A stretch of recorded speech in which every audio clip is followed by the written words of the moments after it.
PowerPoint. In alhamdulillah wa salat wa salam Allah wa rasulullah. We're continuing on with the hadith from Sahih Muslim, Kitab al-Hajj. And again, you're going to find that a lot of the hadiths are very repetitious. So I'm skipping over chapters that have already addressed hadiths that we've already discussed to try to get through this book and the book of Hajj. And I want you to remember, when you do make Hajj, there will be a guide.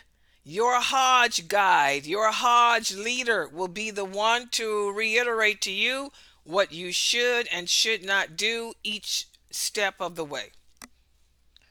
And he'll get you through the Hajj each step of the way. I want you guys to remember, the thing that you need to remember is, what are the conditions of Hajj? When do I qualify?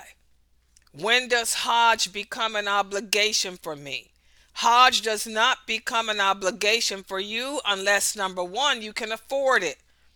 Number two, if you're a woman, you have to have a mahram.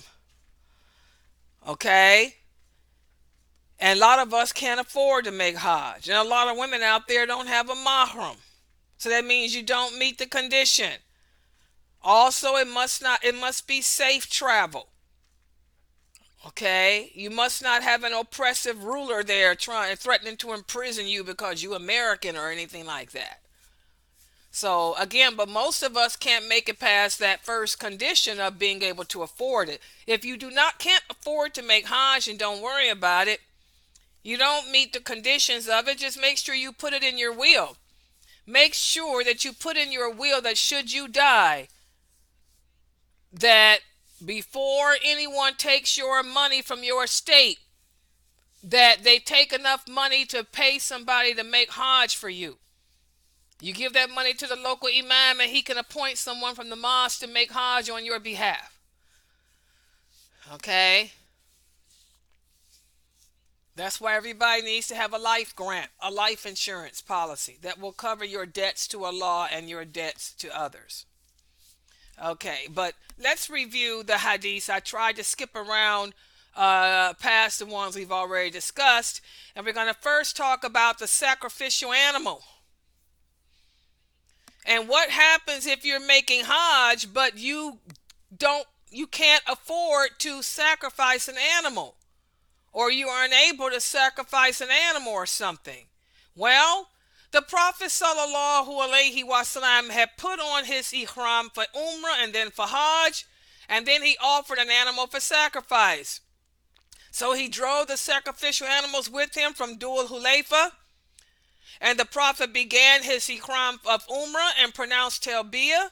And then he pronounced his Talbiya for Hajj, and the people performed in the Hajj, the Tamattu in the company of the Prophet. They too put on their Ihram for Umrah and then for Hajj. Some of them had sacrificial animals that they had brought with them, whereas some of them didn't have any animals to sacrifice. So this is when the Prophet said, whoever amongst you has brought sacrificial animals with him, you cannot treat as lawful the things that we told you were unlawful during the Ihram. But whoever amongst you did not bring them should go ahead and circumambulate the house and then run between the two mountains, clip your hair, take off your Ihram, and then put the Ihram on for Hajj and offer a sacrifice of animals. But again, for those who can't sacrifice, then you should fast for 3 days during the Hajj, and then 7 days when you get back home. So that's the answer. Bottom line, it's a long hadith, but this is what you need to know. If you are making Hajj, the sacrificing of the animal is obligatory. But for those who do not have it, then you should fast for 3 days during the Hajj, and then when you get home, do a 7-day fast. Nowadays, guys, you don't have to worry too much about this, because most of the Hajj packages that you buy include the sacrifice. In fact, all of them do. That's part of the price of the Hajj. You're going to pay for the sacrificial animal, You don't sacrifice it. It's already going to be sacrificed for you, and they bring you a big pot of lamb soup or lamb stew or camel stew or whatever. I don't particularly care for it. It didn't taste too good to me. I didn't like it at all, but that's life. But anyway, most of the Hajj packages include the sacrifice. That's what you're paying for. The $10,000 package or $5,000 package, you're paying for the flight, the hotel, the sacrificial animal, and all of that. Okay, but for those who make Hajj on their own, like say you live in Mecca or you live in Medina or whatnot, you make it yourself, but you can't afford to do the animal or you don't have the animal, what do you have to do? You have to fast for 3 days during the Hajj and then 7 days when you get home. Remember that for the quiz. And again, many hadiths addressing combining Hajj and Umrah together. There's different types of Hajj. Okay, this is the Qiran. You combine Hajj and Umrah with only one intention and one Ihram. This is what the Prophet ﷺ did. His wife Hafsa says that the Prophet commanded his wives to drop their Ihrams. And Hafsa said, well, why come you are not dropping yours? He said, it's not permissible for me to drop mine until I have sacrificed the animal. He was doing Hajj, the Ihram Qiran. And so what is this? A pilgrim on Hajj. Qiran. Quran. This is a person who assumes Ihram for Umrah and Hajj together. The person may enter Ihram for Hajj before performing the tawaf that's associated with Umrah during the month of Hajj. The actions of both Umrah and Hajj are incorporated. Their miqat and rites are the same. And of course, the Karen is a non-resident of Mecca and he must slaughter an animal. So that's what that is. Okay? So this is another example as to how you can make Hajj and Umrah together, and you can make it with one intention and one Ihram. This is the Hajj Quran. Okay? And this brings us to the next question that many people ask about. What about this? What about doing the tawaf? Should the tawaf be done before Arafat or after it?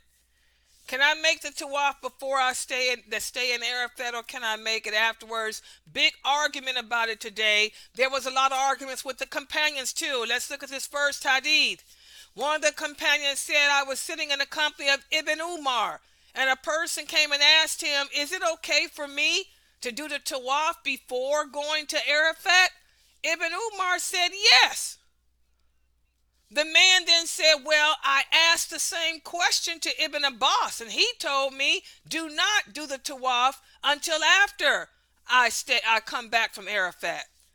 And then Ibn Umar said, the Prophet ﷺ performed Hajj, and he did the tawaf before going to stay at Arafat.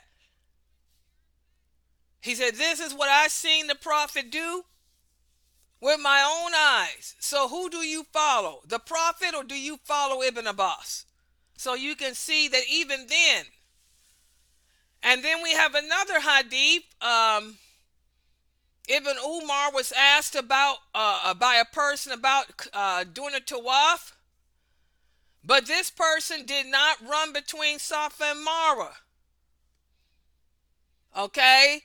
He said the Prophet ﷺ did the tawaf 7 times, and then he offered a 2 rakat prayer after staying at Arafat, and then he ran between Safa and Marwa 7 times. So again, guys, there you go. So here we can see this is what Ibn Umar said he saw. The Prophet ﷺ, he did the tawaf. He offered the 2 rakat prayers after staying in Arafat. And then he ran between al-Safa and Marwa. Okay, so there you see it can be before or after. Two hadiths, both of them authentic, and this is what two different companions had seen. Okay? And again, we can make Umrah during the months of Hajj. And again, most of us, when we make our package to make Hajj, it includes the Umrah. I know mine did. Nowadays, everything is so much easier for us. Your package will include Hajj and Umrah together. Okay?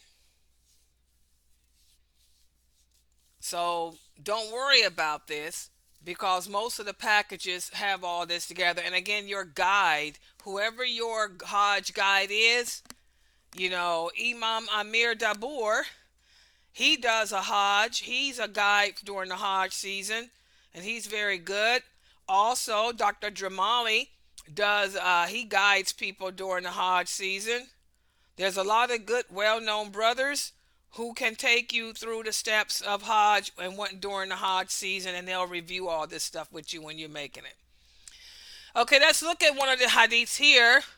Abu Hassan reported that a person said to Ibn Abbas, "What is this fatwa that you gave that is engaged the intention of the people?